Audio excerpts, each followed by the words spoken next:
Dizzy, I'm dead. How the heck are you today? Whew, telling you, it's been a long day. Anyway, what do you think of that second debate? I gotta be honest with you. I am so sick of politicians just outright lying. Just lying. Joe was asked about fracking and doing away with oil. And oh no, we're not going to do that. Well, number one, anybody with enough sense God gave a crowbar knew that that was Barack Obama and his administration's biggest push. You know, remember the fiascos with the wind and the solar power, these companies that we pumped billions of tax dollars into that went belly up and never put out a kilowatt of power? Yeah, those guys? Yeah. But I had seen the tapes when he was running against the other Democrats for the nomination. And since he's been out on the campaign trail, what little he was, I got the biggest kick out of it because I'd seen those. And I went back out and took another look at them again. And it's like, yeah, I could cite at least 7 different videos where he came out and just straight out said, I will end fracking immediately. And we will phase out of oil. That was you, Joe. I know you have problems remembering, what you had for lunch, but that was you. Oh, and his vice president, that girl's the same mess. That whole deal about the Charlotte thing where the Democrats have been screaming, oh, well, he said that, there was good people on both sides being white supremacists and yet. No. The man put down white supremacy and neo-Nazis, and I'm not talking about them, because they are bad, period. If you watch the whole tape, you'll see that. But these Democrats, for all this time, have hung on to that and keep repeating it. Of course, there's good cause for them to do that. You tell a lie enough, keep repeating it, it'll eventually become the nation's truth. Case in point, I'll bet most of the college kids out there believe Bill Clinton balanced the budget for the first time in, all these years. And those mean Republicans, they shut down the government. Now, here's the truth. And if people think about this for 30 seconds and live through that time, okay, well, understand. Well, I followed politics very closely back then. Guess what? Bill Clinton presented a budget to Congress. Again, it was one of his, it's tax and spend like wild man budgets. They redid his budget for him, sent it back, and it was balanced. It didn't pay off much debt, but it was at least balanced. Bill, no, I ain't paying, no way. Man. Other Republicans told him, listen, Bill, you can either sign it or not.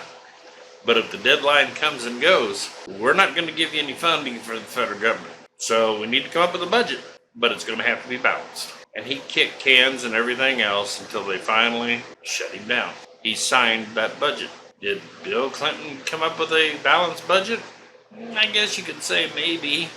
He came up with the rough draft. Republicans forced it on him because that's what they had promised when they took back Congress, was we will start balancing and getting this budget under control.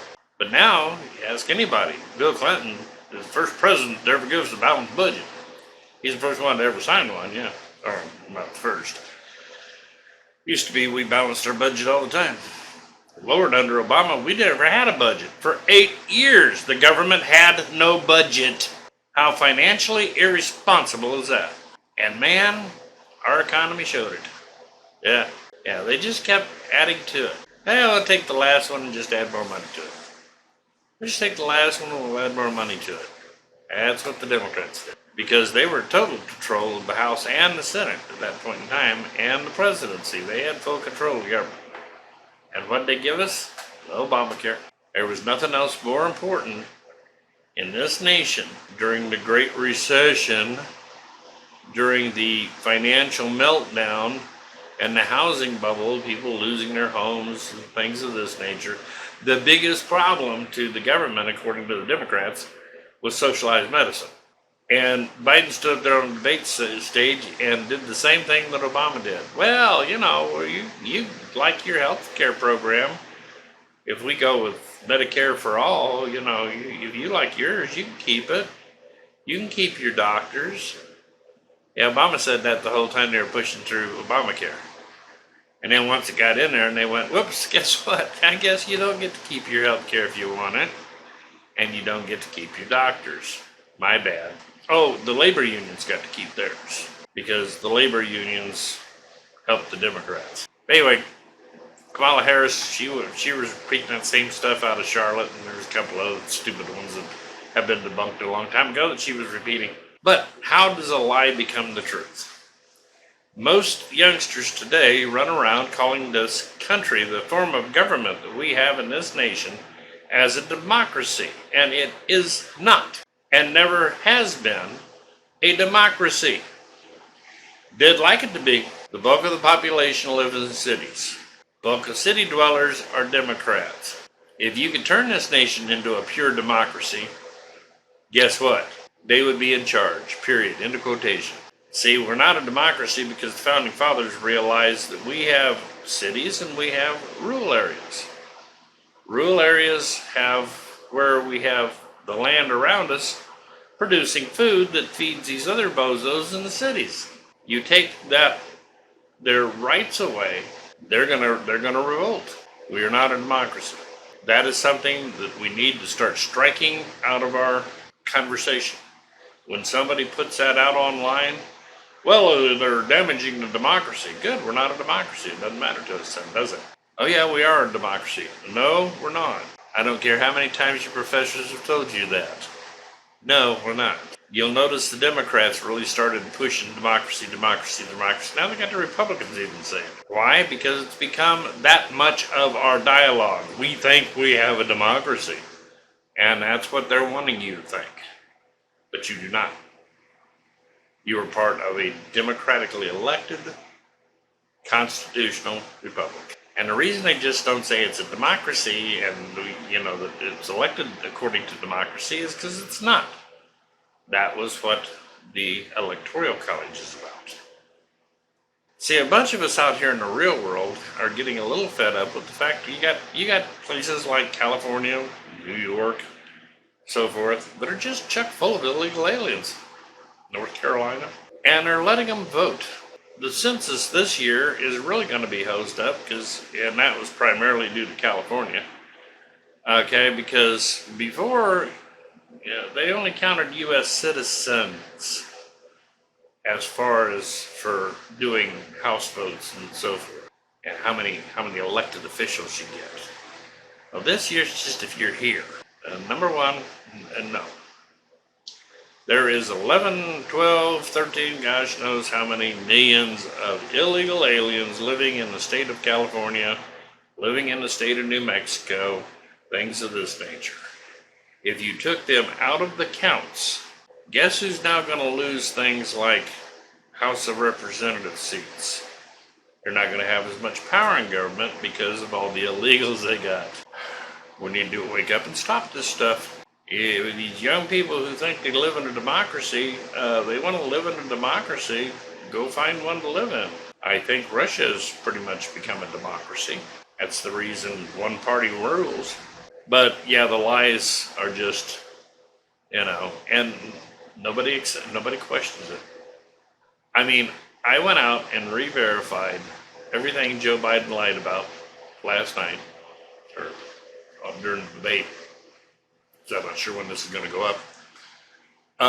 Took me 10, 15 minutes, maybe 10 or 15 minutes. Why can't America do that? Or have we become that lazy or that ignorant that we can't even verify these things? Don't count on CNN or these guys to do the fact checking, because they're only going to tell you it's a lie if it benefits them. Wake up, people. You really need to wake up. We're pushing ourselves to the edge of an abyss, and you don't want to step over that edge. You don't. Okay, because this country will probably, I would say it would take this country, if it ever was back to being what it was today, You're looking at 100 years. If a civil war breaks loose in this country, you saw that video I did up on that Monday. You're not dealing with small amounts of firepower. You're dealing with massive amounts of firepower. You're talking about a flippin' war, turning this country into a war zone. It's not going to be a bunch of idiots running around with rifles and pistols. It's going to be people running around with aircraft and tanks and helicopters, and they're going to be doing serious damage. We've already pretty much dehumanized the other side, and they've pretty much dehumanized us. So collateral damage won't be a real issue. We have a problem in this city, bombing. People who have been to war don't want to go back to it because we know what it's like. And you guys that served in Afghanistan and Iraq and so forth, you do understand to a large part. But it's the guys that were involved in things like the Korean War and Vietnam and stuff of this nature know just how politically out of control a war like that becomes. And pretty soon it is absolutely dehumanized. And it's not like you're going to be fighting military to military that has a good control structure. Because I got the funny feeling the government will set it out. They can sit back and cover their own butts and just let us hammer it out, and they'll see if they can put something together after it's all over with. It'll probably leave this country fractured, cities in shambles. And the problem with the city dwellers is there's going to be nowhere to go. Already the sentiment out in these rural areas are, we don't want you here because you bring your same way of thinking into a part of country that wants no part of it. I saw an ad for some Texans who had moved there from California. They're bragging how they're going to turn Texas blue. Texans are pretty proud of their history and who they are as a people. Might want to tread lightly. Might want to try to learn to adapt to their ways. Nobody likes it. Idaho. Nobody likes it. It's adding to the pressure. America, we are not a democracy. We need to fact check. I don't care if you're a Democrat. Fact check the Republicans. Nothing wrong with that. Be realistic. Fact check them. But also fact check your party. I fact check Republicans too. And catch them singing some real zingers. Okay? Because politicians, it's the nature of the beast. They're liars. And it's our fault.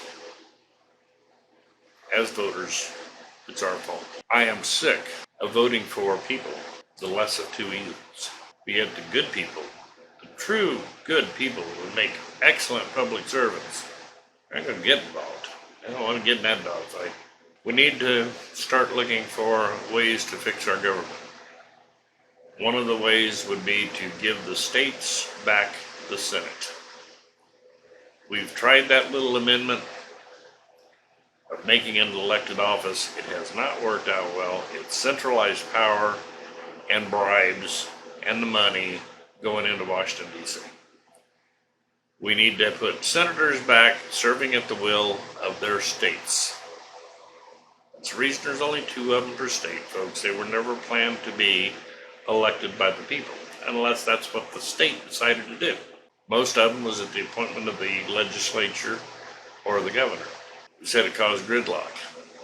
Look at the mess we got now.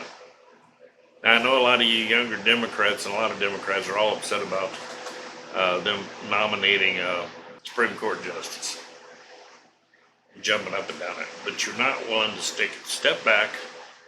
And how did that happen? Number one, if you look at the history of this country, throughout its history, if you had a sitting president and the Senate was of the same party, and they had a Supreme Court opening come up on the Supreme Court during a lame duck year, during the lame duck part of their presidency, they would still go ahead and nominate and put them in. Why? Because the opposing party couldn't really stop it. Now, if you had like Barack Obama, his last term, there was an opening for the court. He went to nominate somebody for that opening. The Democrats don't tell you that, do they? Yeah, he did. Check it. The only problem he had was because of the Democrats, when they had under Harry Reid, they changed the rules in the Senate. Used to be, to confirm a judge, you had to have 60 votes. So that meant for party to do it on their own, they had to have at least 60 of the senators that were of the same party. He changed that to get his way on a deal and made it a simple majority. He was told by the very guy that sat there in on that hearing, Lindsey Graham, you Democrats are going to regret if you do this, because it's going to come back at you sooner or later, and you're going to be screaming about it. If it wasn't for the changes that Harry Reid and the Democrats made in the rules of the Senate under the Obama administration, the Republicans couldn't have nominated, could not have put somebody in that slot. They'd have had to get a whole bunch of Democrats to go along with them. So the Democrats could have stopped it. So who do we blame for the Republicans being able to nominate and to put in another Supreme Court justice? It's not like in history of this country it hasn't happened before. It's happened a lot of times. But before, they needed to have at least 60 or get some of the opposing party involved. Democrats did it. You cut your nose off and spite your face. And then when it comes home, you're screaming at the Republicans. The Republicans told you, don't do this. Do not do this with the nuclear option in the Senate. But Harry Reid pushed it through.